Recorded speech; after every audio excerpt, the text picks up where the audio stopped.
Hi guys, and welcome back to Archie Hamilton Racing and to another video where today you join me with my Audi RS6 behind me.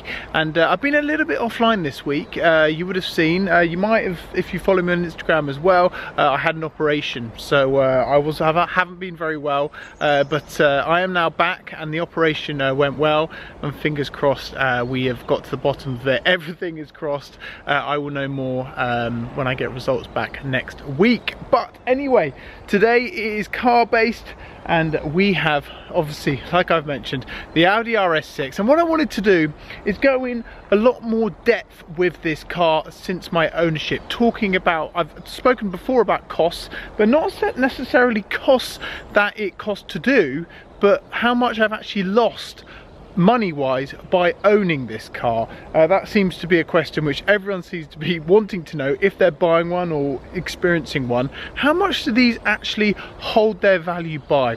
All of that to come as well. Also compare all the different options that you can get with an RS6, and also talk about the future of my garage, cars incoming, cars outgoing, etc. Okay, and the car is all parked up. Please do not have a go at my parking. I literally just came here and parked it up just to film this video, so yeah, do not blame my parking too much. It just look insane now that it has been dewrapped and everything. I really feel that this car has sort of come to its own, and on my Instagram recently I have been posting about this car, and so many pages have been sharing it. I've never had a car on Instagram that has done as well as this, purely just from sort of engagement wise. It's ridiculous. Front plate seems to have fallen off, ladies and gentlemen. I don't know where it's gone, but it's fallen off, which is never ideal when plates fall off, is it? And what I've still not done, that is so bad of me, is fix the splitter. When you look at it sat there, look at it sat there, look at it sat there, I don't think I've ever looked at a car so much since owning one that looks as good as this. A good sign when you own a car is when you walk away from it, when you look it, and you look back and you think, how the hell is that sort of my daily driver? It's crazy. Yeah. You don't get the carbon that runs down the side just there. I've obviously added an extra splitter on the side, and obviously the front, you don't get the carbon there. So in terms of what, if you're going to go and buy one of these, I think the perfect middle ground is the carbon edition. That seems to be the sort of the most popular one, and then you can get it looking like that. But in terms of modification wise, it's not cost me crazy amounts of money. Obviously I had to buy the Vossen wheels, had to buy the, you know, the kit for it, kind of what it looks like, because with an apt car you sort of rip the things to shreds, but with this, everything with this is reversible. I could literally take this, whack everything original back on, and in 2 hours, maybe even 1 hour, it will be reversible. Because I get so many questions going, oh, that splitter, is that going to damage the bodywork? No, it all comes off and it goes completely back to original. Chaos. Before we go for a drive, and we'll talk about everything, these cars on the market for a carbon car, I think brand new, they're roughly £100,000. That gets you the carbon edition itself. A Vorsprung is between £110,000 and £120,000, and then launch edition is a little bit less than that. So that's what they are new. And I'm going to tell you in the car how much I've lost on my car, considering to where this car sits today on the market. See, with this car we have the Alcantara wheel that comes with the carbon edition cars, I believe. Then we get the additional carbon which is in here. We get sort of, oh yeah, we've got Bang & Olufsen, ladies and gentlemen, we've got that flying around in here. And then just this very nice sort of display that we have, sort of kind of like the double display. And then, as you can see, 2,563 miles. It's not done loads. But then what the best part about the carbon one, if you're going to get a carbon one, is carbon absolutely everywhere. Pan roof. It's the best thing in the world. And obviously the screens, they're just ridiculous. Have it on auto, comfort. I've never actually been running this car in efficiency. We have so much here that I'm not going to go into all of it because there'll be lots that I won't get right. So here we go, let's talk all things money. How much money I've lost on an Audi RS6. everything. I'm sure you want to know I've lost £100,000, but I haven't. It's positive stuff actually, this video.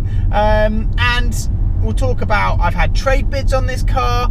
I've had, well, I'm going to talk to you about my monthly payments, a rough figure on my monthly payments, and what the car sits today at retail money. I think all three of those are very, very important when you are talking about what your car is worth, how much money you potentially lost, and obviously the modifications which I've done, that's, you know, money I've put into this car. That's something which, you know, you can't sometimes expect that back, but to get it to this looks, that's my financial sort of, you know, what I put into this car. So let's talk first of all about what these cars are worth on the market today. Well, brand new, they're £100,000. Simple fact, £100,000, you can get yourself a carbon edition RS6. Well, a little bit more, brand spanking new. If I was to retail this car today, or not me personally, because I don't retail cars, but if it was going to be retailed,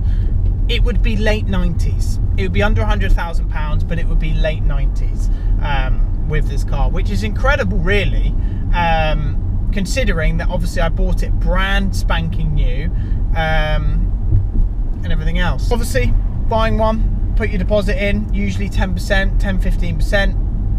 And then your monthly payments. I'm going to say my monthly payments are a lot more than £1,000, but they're less than £2,000. I'm not going to go into my exact monthly payments, but that's kind of about where they are. I kind of wish it was a press car, then I would have it completely for free, but it's not a press car, and I think Audi would be fairly disappointed with me if they saw what I've done to this car in terms of the modifications. Don't think you're going to get away with that one, trust me. I've put roughly, I think it's total price, if I was going to calculate everything with the wheels and everything, it's about £5,000 or £6,000 I've put into it. That's like I said, that's money I'm potentially never going to get back, but well I'm not going to get it back, but you know what I mean. I wanted it to look like this.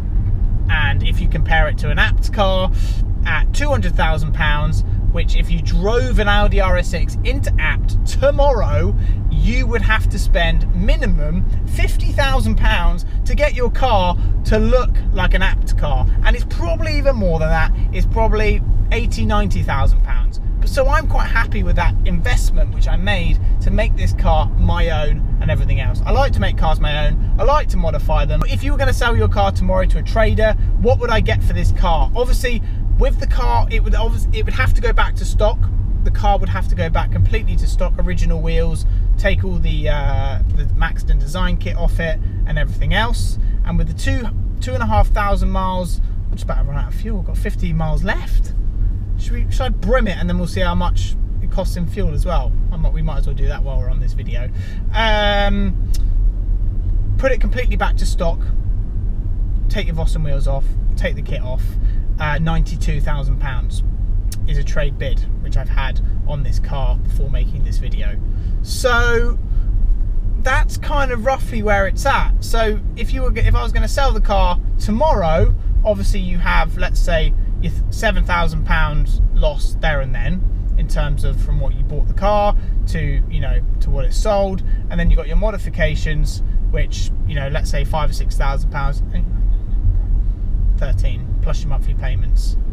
But obviously you're going to get some of the monthly payments back when the settlement figure, you know what I mean. So I'm not very good at maths. I failed maths GCSE 4 or 5 times and still never passed it. Obviously you are paying the car off every single month, but in terms of a loss, it's not as bad as you think for owning a car like this when you buy them brand new. And something that really attracts me to them is that they actually hold their money better than kind of any other car in that sort of range. SVR as well, hold money really well. They've kind of gone up a little bit. They're like £90,000. I sold mine for less, but it's pretty crazy that an RS model has held that well. But it's good. It's a good thing. So if people are out there thinking, should I get an RS6? Should this? I just think they're the best cars in the world. But the money factor, it's not as bad as people think. Might go completely the opposite way, but at the moment it's not. To talk about in terms of supercar, okay, so that's something which I really do want to do. Obviously I do like bringing that content to you. A supercar is very important, I'm well aware of that. So I'm on the hunt. I've been looking at 600 LTs, I've been looking at Hurricane Evos, I've been looking at Performantes, I've been looking at McLaren 720Ss, but just haven't come to a decision of what I actually want. I am terrible with making decisions. That is my fundamental problem. So I will get it sorted soon. We've got summer coming up. We're being allowed to do more this summer. Hopefully we can go on road trips. So that will come shortly. Obviously we've got the racing. There'll be more updates coming with that soon. But I do want to do it. It's not something I'm not going to do. And then other cars coming to the garage as well. I've been on the phone sorting different kind of things out to bring different content with more affordable cars. That's something where this channel originated from, with the A45 AMG, and I want to bring that content back because I know people love that, and that's really important that my audience know that I know that you like that. And I really like making the obtainable content because they're just as much fun, and I think that's really important for you guys to know that that will be coming back to the channel within the next month. Here we go. We are bringing it to the top, ladies and gentlemen. To the top. 10 miles left and we're going to the top. I'm thinking it's going to be £100, but I'm hoping it's going to be under. It's going to be £100. It is going to be £100. You know that feeling when you think you might put diesel in it? I just had that. That's really not good, is it? £50. £60. We're not even nearly there. £70 if we're not nearly there. Don't drive a car if you can't afford to fuel it up. That's me. 90. This is going to be well over 100. Oh, we clicked. 92. £92 from empty to full. There we go.